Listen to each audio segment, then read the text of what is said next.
In the name of Allah, the most merciful, the most compassionate, dear students of الثانوي العامة and those في الأزهر, a new edition of your program School on Air.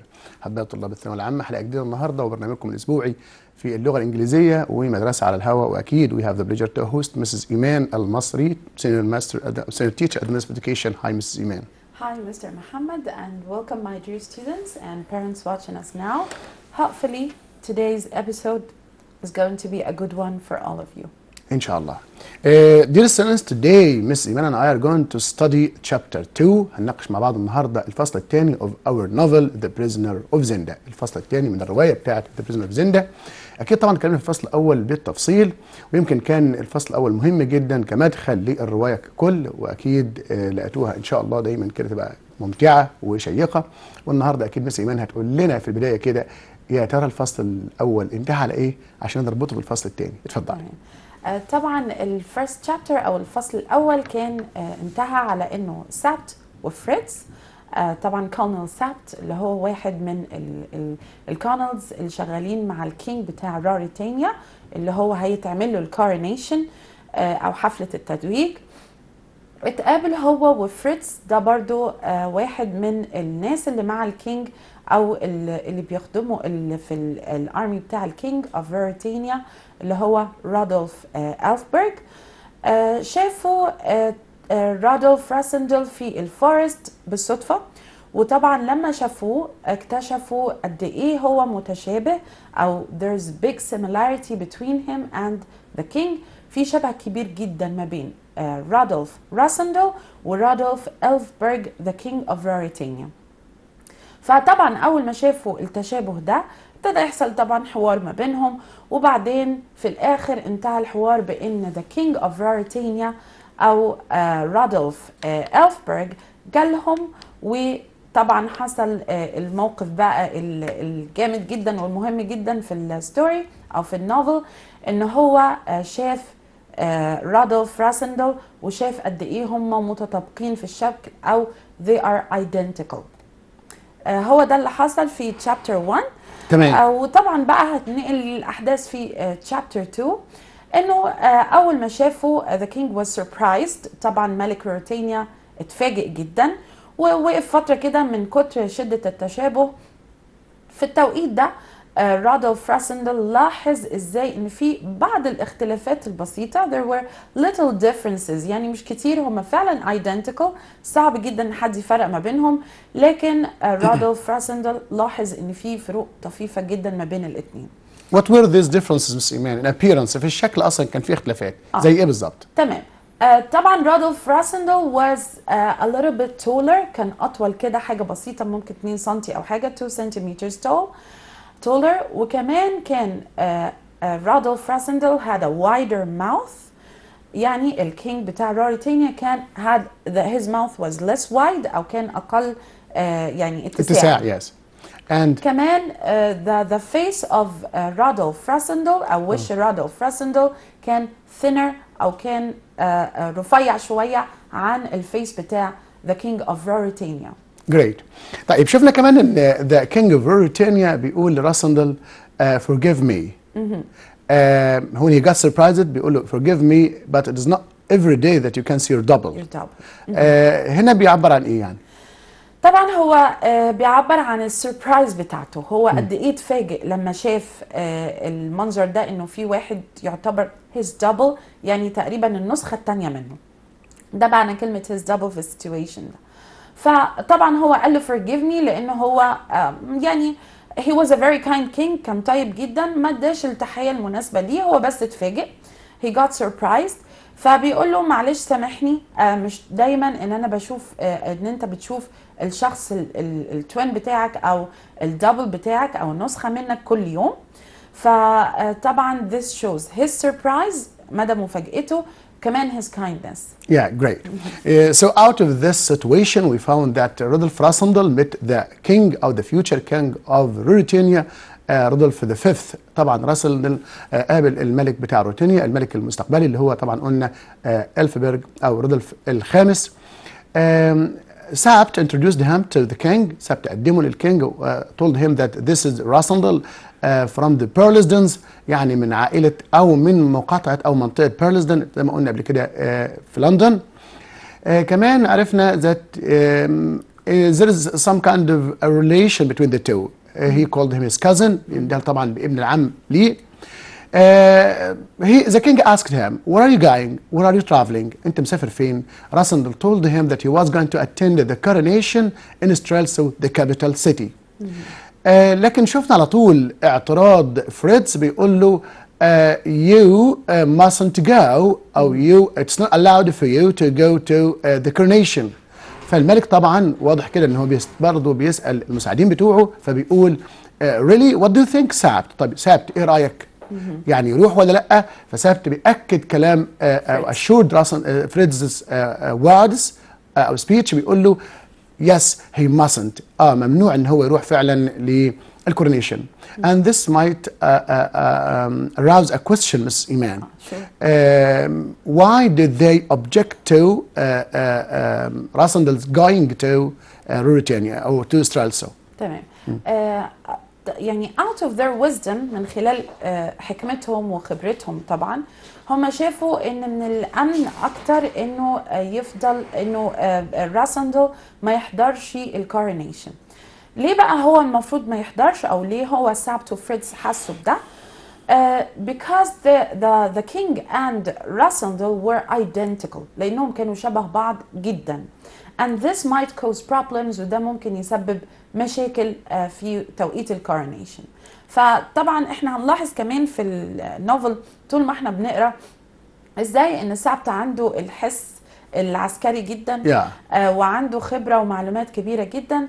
وبرضه هنلاحظ في الموقف ده ازاي ان الكينج نفسه كان a little bit less wiser، او كان اقل حكمه من سابت وفريدز، بدليل ان هو he asked him his opinion، او سأله عن رأيه انت شايف ايه، يروح ولا لا.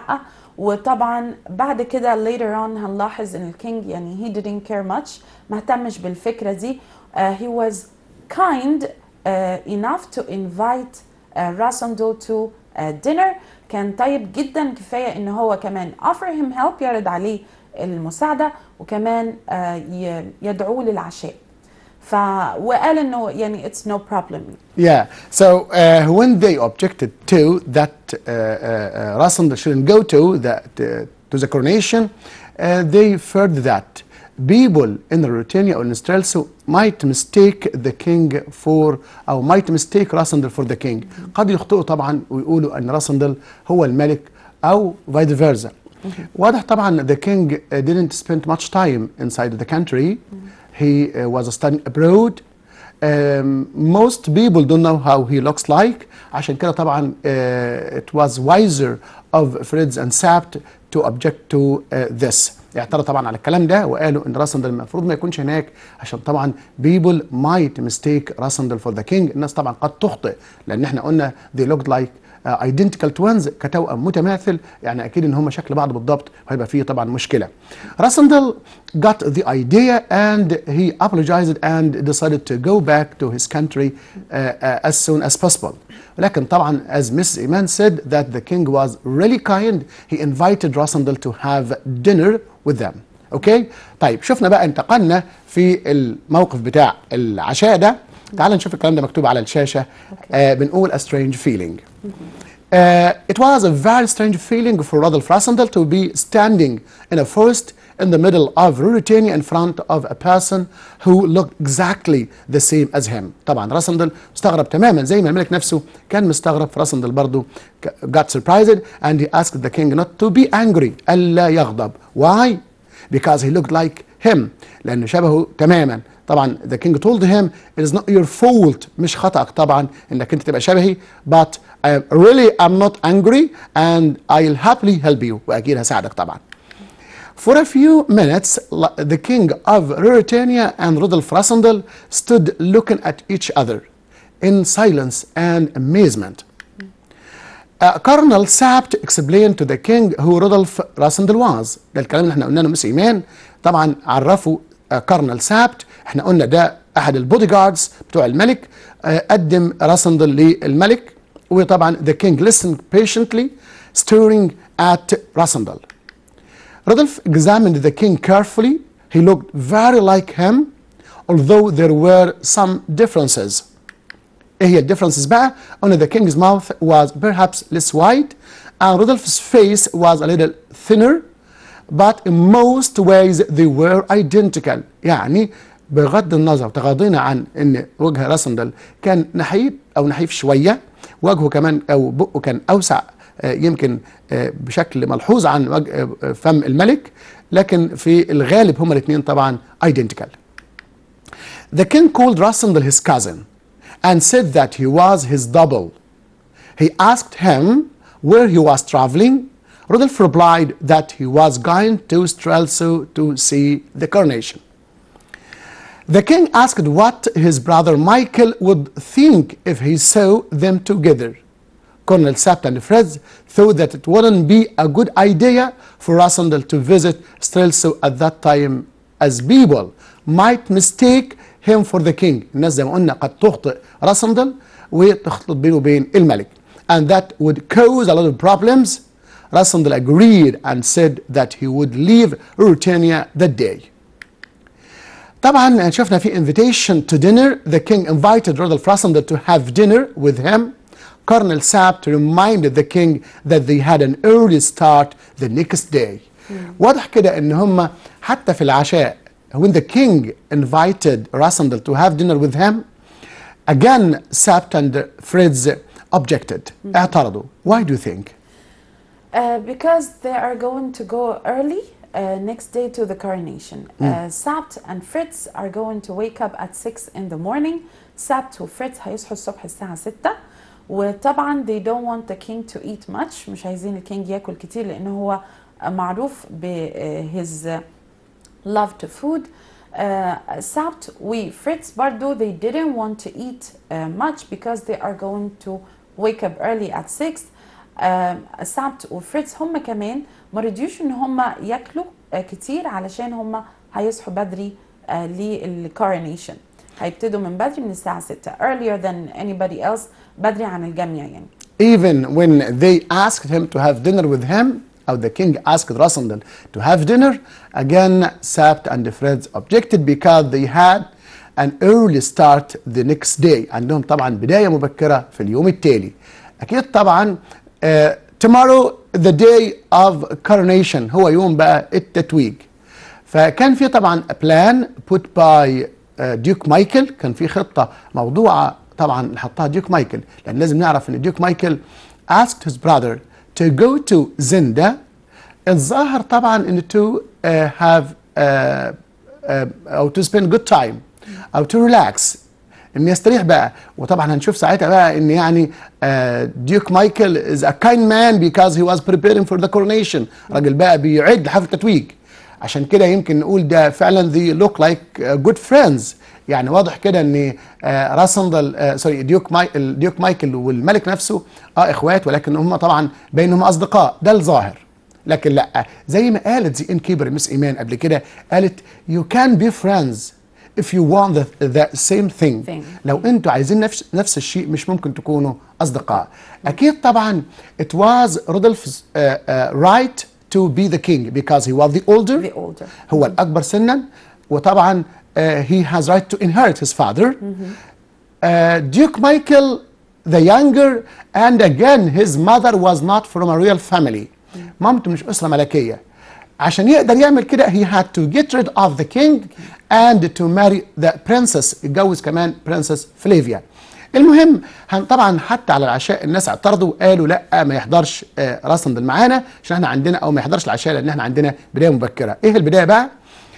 At 6 they would be ready to go to Zenda to accompany يصطحبوا a guard of soldiers، مجموعه من الجنود. طبعا ديوك مايكل's guard of soldiers، مجموعه من الجنود تخص طبعا ديوك مايكل. and go back to the hunting lodge، نرجع تاني للهانتنج لودج. From there, they would accompany the king to the station of the train station of Zenda. And from Zenda, they would take the train to Strelso, the capital. ده كان المتفق عليه. لكن تعالوا نشوف اللي حصل. هنشوف على الشاشة كده بيقول لي the king invited Rudolph Rasandal to have dinner with him. Colonel Sapt reminded the king that they had an early start the next day. بيقول له احنا عندنا بدايه مبكره، مش هناكل كتير عشان ما ننامش، ما نتاخرش طبعا. The king said they could eat and that good food was more important than sleep. ده طبعا مبدأ عند الملك، بيقول لا بقى حتى ولو كده الاكل اهم عنده من حتى النوم. تمام. They went to the hunting lodge where the king was staying. His brother Michael used it for hunting. Joseph, the king's personal servant, showed them into a dining room.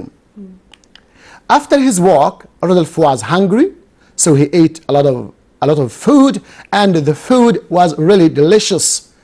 Colonel Sapt and Fritz didn't eat too much because they had to leave at 6 tomorrow morning.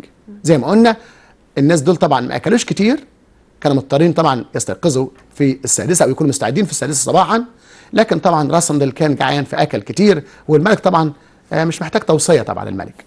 Yes, they would ride to Zenda. ايه بقى الخطة؟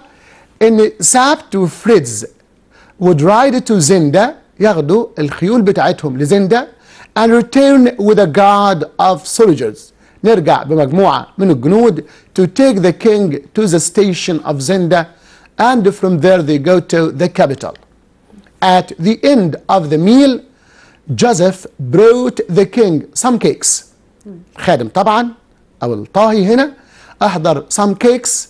It was Duke Michael's orders to give the king these cakes. The king ate a lot of cakes. Rasandel ate only one. شفنا مس إيمان إن the king was eating friendly. شفنا الراجل ده كان عنده زي ما يكون نهم في الأكل. يعني at the end of his meal Joseph brought him a plate of cakes. He ate the cakes as if he didn't eat any before. وراسندل just took only one. يا ترى what were the consequences of this situation؟ اتفضل. طبعا at first الكينج اول ما شاف الكيكس هو انبسط جدا من اخوه ديوك مايكل، وقال هو فعلا فاهم انا عاوز ايه، او he knows exactly what I want، او what does he love. فاخد الكيك وقعد ياكل منه كتير جدا، وبعد كده طبعا راسندل اخد قطعه واحده فقط. The next day in the morning في تاني يوم الصبح سابت وفريتز اتفاجئوا مفاجأة شديدة جدا اللي خلتهم يوقظوا او يخلوا راسندل يصحى عن طريق ان هم they throw water on his face، رموا عليه ميه عشان يصحوه يشوف ايه اللي حصل او ايه المفاجأة الغريبة دي. طبعا what happened is that the king was poisoned، الملك تسمم. وطبعا ليه؟ لانه ديوك مايكل put the poison in the cakes، هو حط البويزن او السم في الكيك، لانه هو عارف طبعا حب اخوه للاكل، فقرر ان دي الطريقه اللي يقدر يخلص منه بيها. The king was hardly breathing، كان طبعا بيتنفس بصعوبه جدا. and he lied on the floor، وكان مرمي على الارض. وطبعا كولنيل سابت زي ما قلنا threw water on the face of Rasandel to wake him up، وقال له تعالى بسرعه، سحب رش على وشه ميه وقال له تعالى بسرعه شوف ايه اللي حصل. طبعا when he entered the room he found that the king was hardly breathing and lying on the floor. تمام. طيب قبل ما نكمل حالة الملك عندنا اتصال من سوهاج. وي هاف محمود. ازيك يا محمود؟ اهلا سي محمد. اخبارك يا زعيم؟ تمام؟ ربنا يخليك. عامل ايه؟ اتفضل يا حبيبي. الحمد لله تمام. عامل ايه؟ الحمد لله رب العالمين. اتفضل سؤالك. حضرتك من المصري.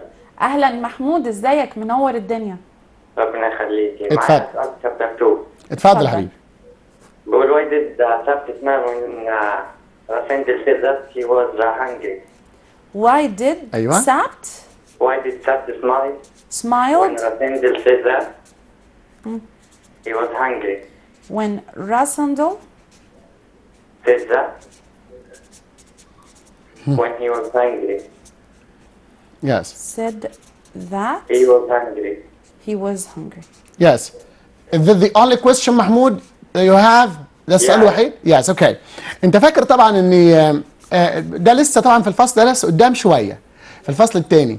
لما شاف طبعا راسندل was in the من ستريلسو ستيشن، كان في المحطة بتاعة ستريلسو مع طبعا فريدز بالظبط كده. فسابت بيسأله how are you feeling؟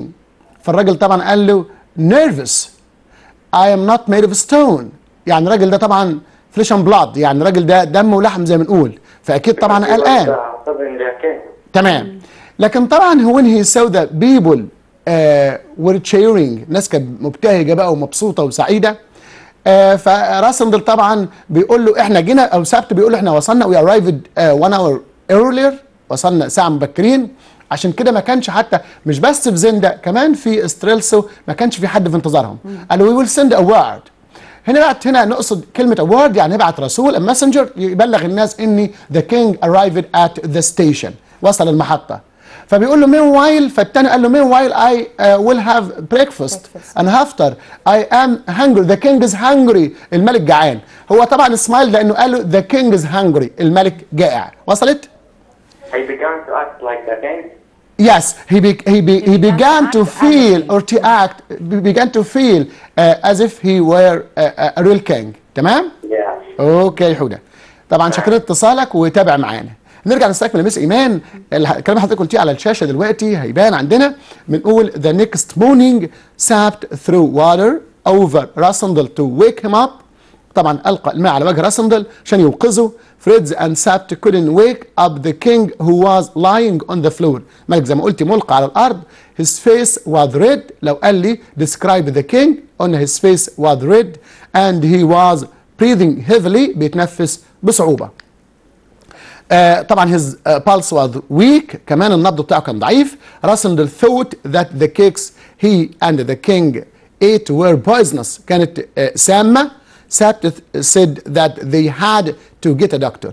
طبعا كان it was wise of Sapt، زي ما انت قلتي ان دايما سابت بيبقى هو في اي موقف هو الوايزر، الاكثر عقلانيه في الموضوع، فهي suggested getting a doctor، احضار طبيب. But what was Fritz's reply؟ طبعا فريتز قال له that it's difficult to find a doctor now. الوقت طبعا كان very early، it was 5 o'clock in the morning. فطبعا فريتز قال له صعب جدا ان احنا نلاقي دكتور موجود دلوقتي. So it's hard to get a doctor now or it's so difficult to have a doctor now. Yes. ده مش بس كده، كمان ده بيقول له it is difficult to find a doctor at 15 kilometers. And even if we have 1,000 doctors they wouldn't make him أو come to life again. طبعا شفنا ان he was he fainted، زي ما قلنا الملك كان مغمى عليه، فكان صعب طبعا ان احنا ارجاعه لليوم ده. and that was Duke Michael's plan. دي الخطه بتاعت ديوك مايكل. ديوك مايكل wanted him to delay not to attend the coronation. لو رجعنا للموقف في ستريلسو هنلاقي not just the people of Ruritania, not just the army, but ambassadors, kings, people from different countries were coming to attend the coronation. While all these people were waiting, and someone might come and say the king is not ready for the coronation today. أكيد طبعا people will call out, will shout asking Duke Michael to be crowned. أكيد طبعا. فكان طبعا صعب الموقف، هو بيحاول يأخره. لكن تعال نشوف الحلول. هنقرا على الشاشة بنقول Fritz said that Sapt أو there was no doctor for 15 kilometers and even 1,000 doctors will make the king better that day. يبقى تاني فريدز بيقول، وطبعا فريدز معلش هو اللي بيقول هنا ليه بقى؟ لأن نعرف بعد كده إن فريدز ليه أصلا عائلة بتاعته يمكن تكون موجودة في المنطقة بتاعت زندا. هنلاقي طبعا أحد أقربائه، نعرف بعد كده في الترنهايم هاوس هنعرف إن أحد أقربائه ساكن في المنطقة، فيمكن يكون هو أدرى بيها من سابت. فريدز بيقول that there was no doctor for 15 kilometers and even 1,000 doctors will make the king better that day. Fritz said that they had tell the people of Ruritania that the king was ill. فريدز بيقول طبعا احدى الحلول نقول ان الملك مريض، وطبعا قلنا هيبقى صعب جدا ان الملك يمرض في هذا اليوم بالذات. Sapt said that if the king wasn't crowned the day he'd never be king. أكيد طبعا لو رودولف ذا فيفث لم يتوج crowned that day he would never be king. لن يصبح ملك أبدا. طبعا إذا ما كانش النهاردة فلن يحدث أبدا. He also said that the whole country as well as most of the army was waiting for the king to be crowned. أكيد طبعا معظم البلد أو كل البلد وفي نفس الوقت معظم الجيش تحت قيادة طبعا ديوك مايكل، الأكيد كل الناس منتظرة الملك ليتوج في مثل هذا اليوم. Sapt, Fritz and Rudolf thought that the king was poisoned by Duke Michael. They came to a conclusion that the king was poisoned. طيب دلوقتي عندنا موقف الملك تم فعلا تسميمه. So that he couldn't be crowned. If Rudolf wasn't crowned on the specified day, Duke Michael would take the crown. وكمان لو ما حضرش حفل التتويج أكيد ديوك مايكل هيبقى الملك and forever. طيب ايه بقى المشكلة هنا؟ Sapt, Fritz and Rudolf thought that the king was poisoned by Duke Michael so that he couldn't be crowned, as we said.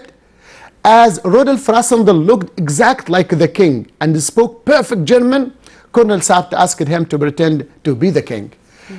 يعني لسخرية القدر شوفي in the forest they were against the idea of Rassendel's going to the coronation, and again even the idea of getting or inviting him to dinner they objected to it. اعترضوا على مجيئه للسريلسو واعترضوا على العشاء.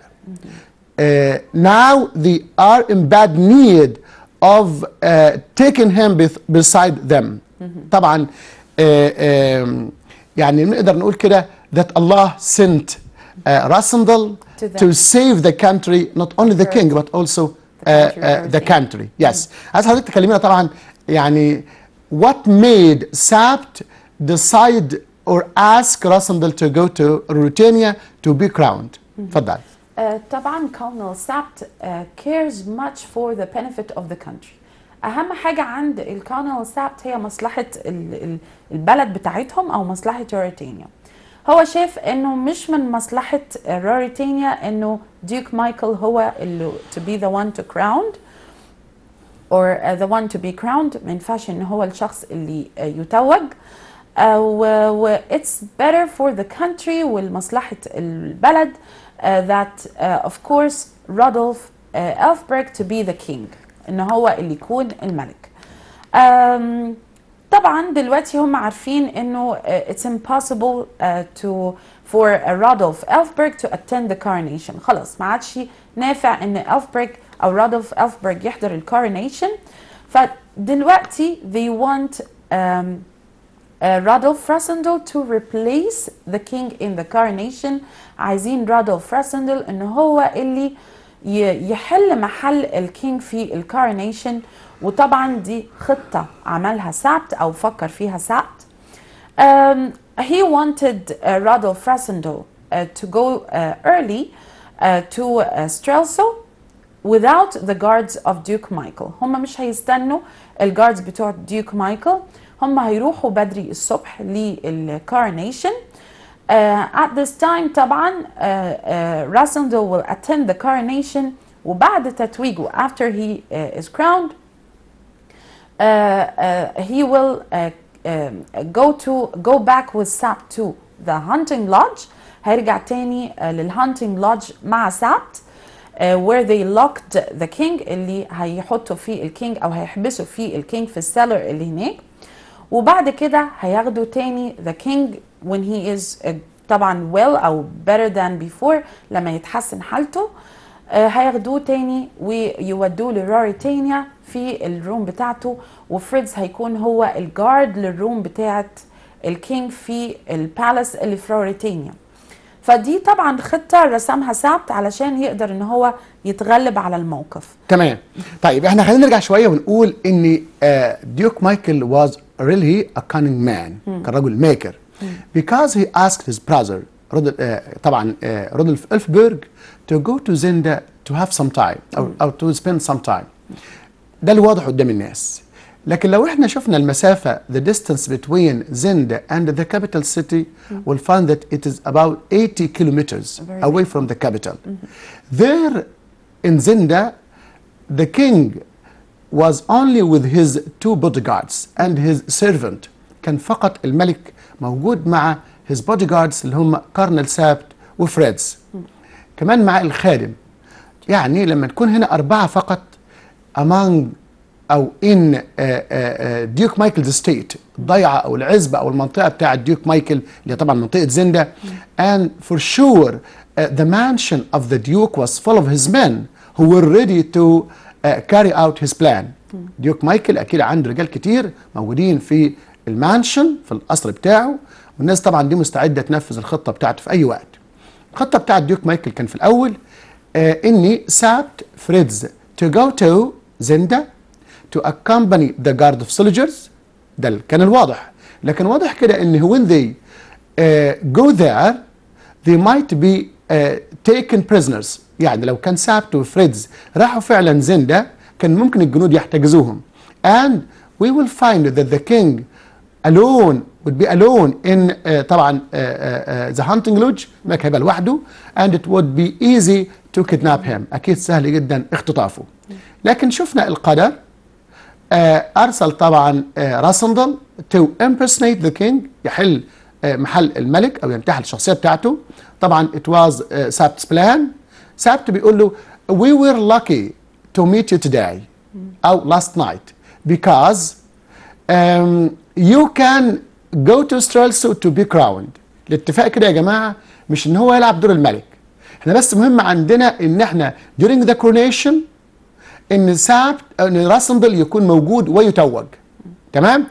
يعني مهمة we can say that it is 24 hours mission. 24 hour mission دي مهمة لمدة 24 ساعة بس، أو just to be crowned نعلن أو somebody might declare or announce that راسن أو رودولف إلفبرج the king of Ruritania. طبعا لازم طبعا يكون في حاجات معينة اعتمد عليها سابت. سابت thought that راسندل looks exactly like the king. طبعا تشابه واضح جدا جدا، وكمان إني راسندل speaks German as perfect as English.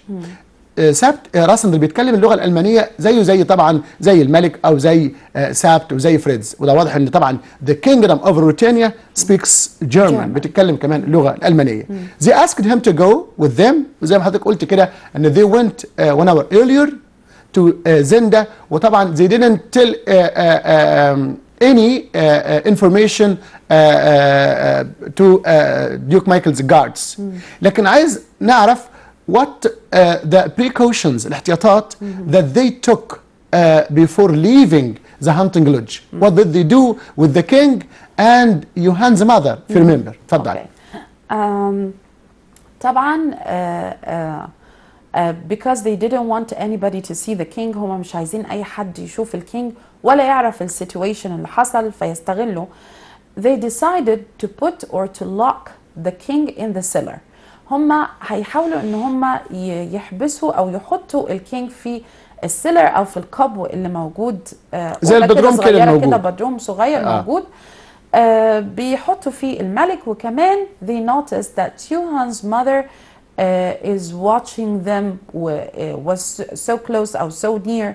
كانت والدة أو مامة يوهان كانت بتتفرج عليهم أو overheard their talk، وهي سمعت الكونفرسيشن اللي ما بينهم. فطبعا because of this they decided to lock her in the cellar too with the king. هم قرروا ان هم يحبسوها هي كمان في السيلر مع الكينج till the coronation is done، لغاية ما ينتهي الكورونيشن. تمام. يبقى احنا كده يعني الملك نفسه we can't take him back to the capital so we kept him locked in the cellar. And again when we discover that Johan's mother، وطبعا Johan the mother was working for the duke. Sure طبعا when they discovered that she was overhearing كانت بتسترق السمع او بتنصت they tied her up كتفوها طبعا and kept her also in the cellar. وطبعا they left Joseph to tell if Duke Michael's men come they will tell them that the king changed plan غير خطته and left nobody is in the hunting lodge. طيب زي ما حضرتك نوهت كده ان كان في another plan، كان في خطة تانية. ساب to put a plan when راسندل asked، راسندل بيسأل who أو how can we get the real king back to the capital. يعني واضح كده ان راسندل was not opportunist، يعني شخص كده مش واضح انه انتهازي بقى. يعني الفكره نفسها اتغيرت عنه. احنا كنا قايلين في الفصل الاول ان راسندل was opportunist، يعني شخص انتهازي. he was looking for an opportunity all the time, but now he can work as a king all the time or can be a king of Ruritania because his golden opportunity came. But what would happen to the real king if Rasandal became a king أو Duke Michael became king؟ خلينا الأول نقول if Duke Michael became king, what would happen to the real king؟ Of course they will get rid of the real king. هيحاولوا يتخلصوا منه whether by killing him، أكيد هيقتلوه، or kidnapping him and hiding in a place. فلازم هيتخلصوا منه بأي طريقة. either to be dead or be kept as a prisoner. تمام. طيب Sapt put a plan telling us that he would go with Fritz and Rasandal to the capital city and they will attend the coronation. Rasandal will impersonate the king, will work as a king during the coronation. Okay? After the coronation, what would happen? طبعا after the coronation, Sapt Radolf Rasandal, they'll go back to the hunting lodge. هيرجعوا تاني للhunting lodge to bring the king. Sapt هيحضر الكينج تاني ل Strelso in the palace, but Rasandal or Radolf Rasandal will go back to his country. Radolf Rasandal لازم يرجع تاني للكونتري بتاعته أو لبلده. هيقف جارد على غرفة الكينج عشان طبعا لما يحصل التبديل والكلام ده كله محدش يلاحظ ويبقى kept the secret is kept among them. Great. تعال نشوف الكلام ده بشكل مكتوب عندنا على الشاشة. بنقول pretending to be the king. If Rasandal didn't go to Strelso, Duke Michael would be king. اتفقنا خلاص. لو راسندل كمان ما حضرش حفل التتويج ويمثل دور الملك أكيد Duke Michael would be king. And the real king would either be dead or in prison. يا إما يقتل الملك الحقيقي أو طبعا يحبس كأسير. Rasandal agreed so as to rescue the king who was lying unconscious. الملك طبعا كان فاقد الوعي، وكان راسندل طبعا وافق لما شاف الملك ملقى على الأرض، وكمان for the sake of the country من أجل روتينيا. He looked at the poor king lying on the floor and realized that he had no choice. ما فيش أي اختيار. Colonel Sapt's plan was to go to the palace. هذه الخطة بتاعت كورنيل سابت. هنروح القصر. Fritz will stay and guard the king's bedroom in the palace. بعد التتويج ندخل طبعا غرفة النوم بتاعت الملك. نطلب من فريدز ان هو to stay and guard the bedroom، يحرس طبعا غرفة النوم. not to allow anybody even on his body، حتى لو على جثته، especially طبعا ديوك مايكل محدش مسموح له يدخل الغرفة بتاعة الملك. Then Sapt and Rodolph would go back to the hunting lodge طبعا through a secret passage، من خلال ممر سري كده. هيرجع طبعا سابت اذا كان خدم مع الملك الاب قبل كده، فهو عارف ان في behind a panel، في ورا لوحه كده في البيدروم، في طبعا a secret passage ومعاه كمان the keys to that passage. هو طبعا وراسندل will go back to the hunting lodge on their horses to bring the king. The king would return to the palace. اكيد طبعا الملك هيرجع للقصر with Sapt and Rodolph would ride to the borders. وراسندل طبعا هيرجع تاني للحدود and leave Ruritania before it was light. قبل الصباح طبعا راسندل يكون غادر ورجع بلده مرة تانية. Looking at the king and Johann the mother in the cellar. أكيد طبعا قبل ما نغادر الهانتنج لودج they carried the king to cellar. دخلنا الملك في القبو زي ما قلنا أو المخزن الموجود في الهانتنج لودج.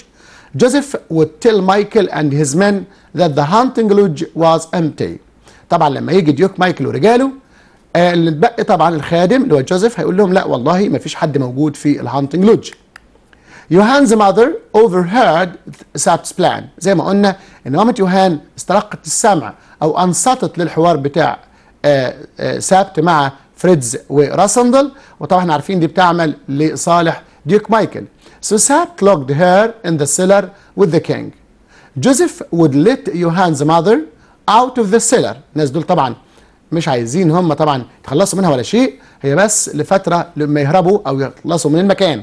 عشان كده بنقول جوزيف would let Johan's mother out of the cellar after Michael had gone, telling Rassendel the history of the king's life. Joseph dressed Rassendel in the king's clothes, sapped, Fritz and Rassendel left the hunting lodge an hour earlier to avoid being seen by Duke Michael's guards. To what extent, Miss Iman, was sapped wise?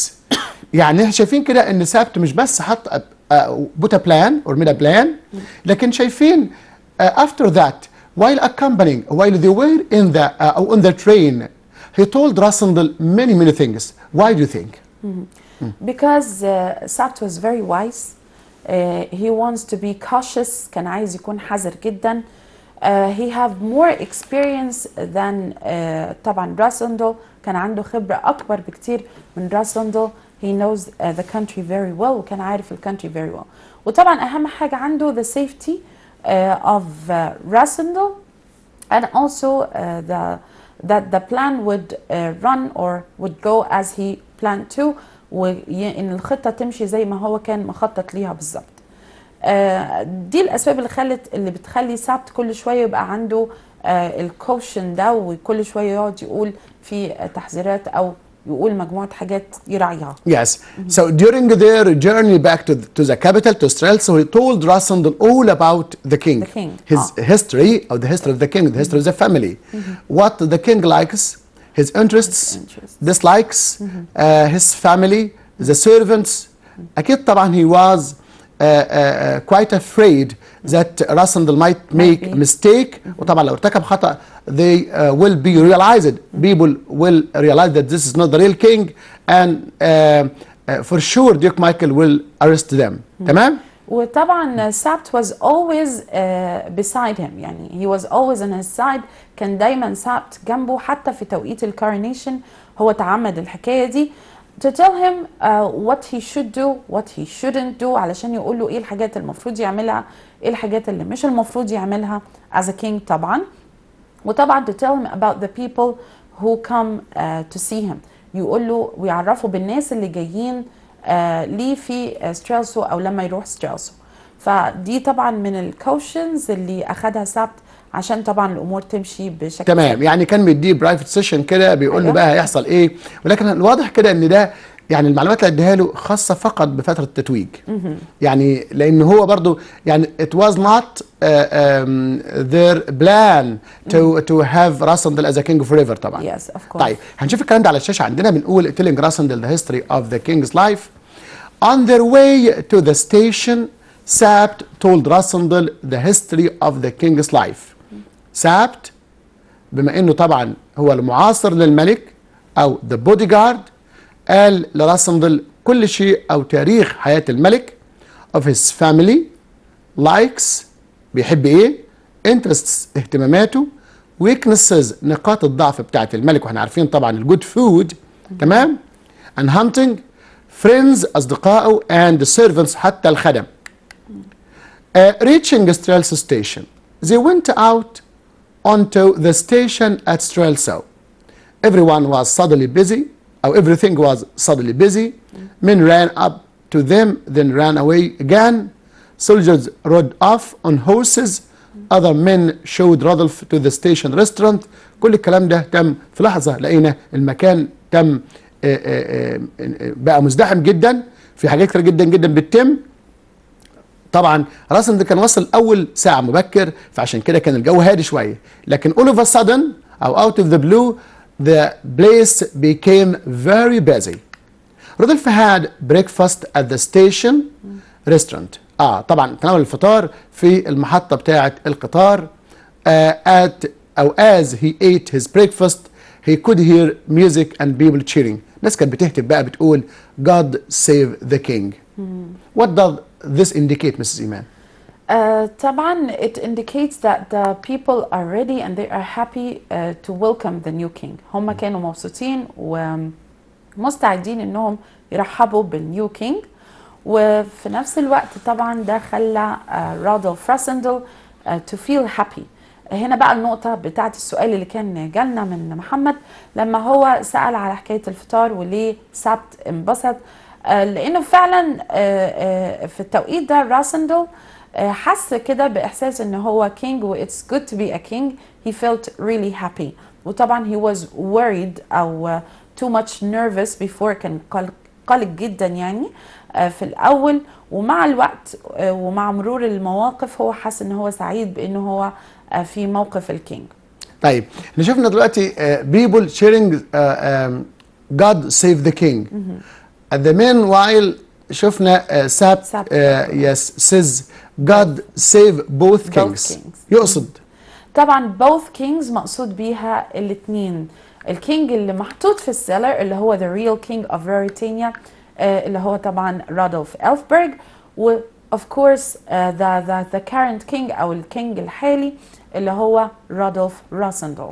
اكيد طبعا ده shows how much loyal سابت was to the real king. طبعا كان رجال مخلصين جدا للملك بتاعه. تمام. شوف على الشاشه كده بنقول لنا مارشال ستراكنش ده طبعا شخصيه مهمه جدا، وهنتابع طبعا باتريوت 1 شخص طبعا وطني، وهنشوف طبعا معلومات عنه اكتر. لكن تعالوا نشوف المكتوب دلوقتي. بيقول لي مارشال ستراكنش طبعا المشير ستراكنش. شفنا ستراكنش طبعا ده اسم الماني زي ما بنقول. a very important person in the army شخص مهم جدا في الجيش بتاع the kingdom of Ruritania arrived with his soldiers to meet the king. واضح كده انه اهم شخصيه في الجيش بعد ديوك مايكل. he said that Duke Michael was unable to meet the king. بيقول له طبعا للملك لراسندل طبعا بين قوسين كده between brackets راسندل بيقول له ديوك مايكل was unable to meet you at the station but he would see him shortly. معلش طبعا ديوك مايكل ما كانش موجود هنا. اكيد طبعا مس ايمان ديوك مايكل مشغول بقى بالحاجات اللي بيخططها. طبعا تمام. فما كانش واضح انه بيقابل هنا راسندل في المحطه، وهيقابلك بقى فين في القصر بعد شويه. رودولف began to feel less nervous. Why do you think? Because he was afraid to be known. يعني هو كان خايف في الأول إن هو يتعرف. وإذا كان طبعا أهم شخصية في الجيش ما عرفوش. بالظبط. يعني المارشال didn't know him أو didn't realize him. فبالتالي صعب جدا إن الناس الثانية إن هي تعرف. وأكيد طبعا ده إحنا قلنا إن هو يعني was in an ivory tower. كان ملك في برج عاجي، يعني ما كانش مختلط بالناس. لو قلنا ان مارشال ستراكنش as an experienced man in the army, a man who was very close to the family, he knows everybody or every person in the family well. لما ما يعرفش طبعا he couldn't recognize راسندل طبعا او mistake him for the king. طبعا ده بيخلي راسندل felt a little bit nervous او relaxed نقول بقى ان هو حس طبعا بالارتياح اكتر. تمام. على الشاشه بنقول كمان رودولف began to feel less nervous when no one seemed to realize that he was not the real king.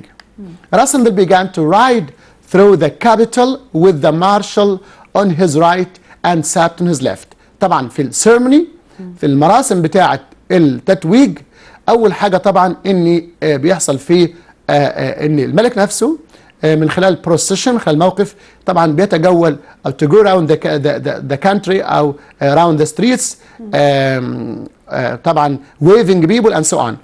As they were riding he saw that also the capital of Ruritania was partly old and partly new. The country was divided in two parts.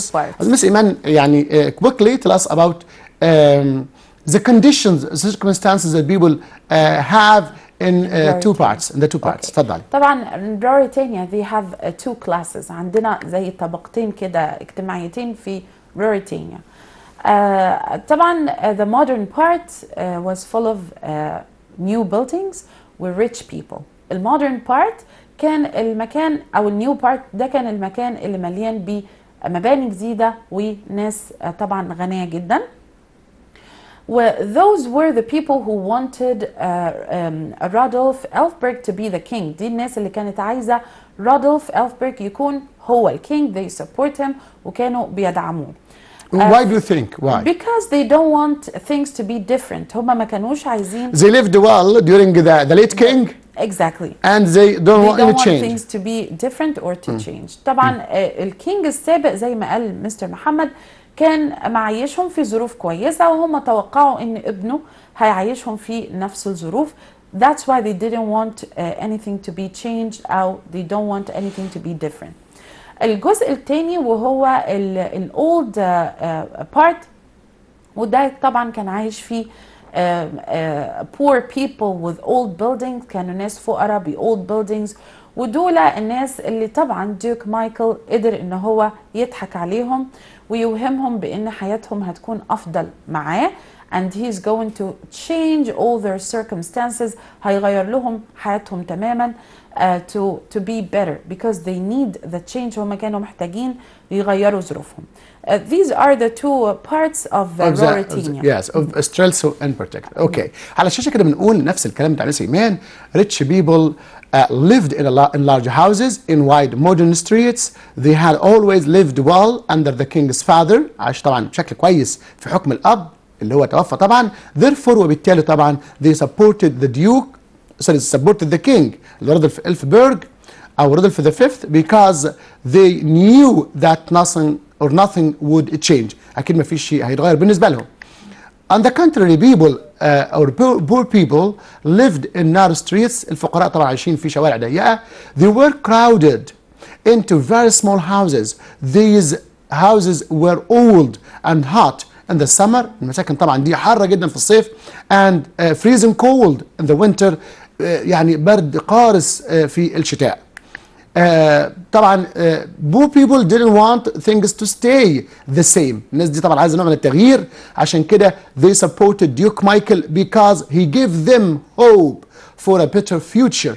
راجل طبعا ديوك مايكل اداهم امل في تغيير. زي ما انتم سمعتوا طبعا كان he just was making us of them، يعني was making أو playing tricks on them، كان بيخدعهم طبعا وبيلعب عليهم. There were طبعا في البروسيشن او في الموكب نفسه there were colored flags and colorful ribbons everywhere and people lined the streets. ناس طبعا تصطف في الشوارع clapping and cheering، ناس تهتف وتصفق طبعا. رودولف waved to them as they threw flowers down from the balconies above him. واضح كده ان راسل طبعا ما حدش عارف هو مين، فالكل طبعا سعيد ومبسوط. والناس طبعا المكان طبعا مبهج في اعلام وهكذا. فطبعا ده واضح كده ان راسندل يعني فعلا دلوقتي حس كأنه ولو ان هو ملك. تمام. وطبعا he felt very happy. طبعا شعور سعيد جدا. لكن اكيد طبعا تأتي الرياح ما لا تشتهي السفن. يعني this won't go forever. Of course. اكيد طبعا فيها هيبقى في موقف اكيد هيبقى مفاجئ، ولكن الموقف ده مثلا نخليه لحلقه جايه عشان نقدر نربط بيه مع الفصل الثالث. For sure we really thank you for your effort. And thanks to all the people behind the camera and to all of you our dear students. لكم طبعا حظ موفق and until we meet again good luck and goodbye.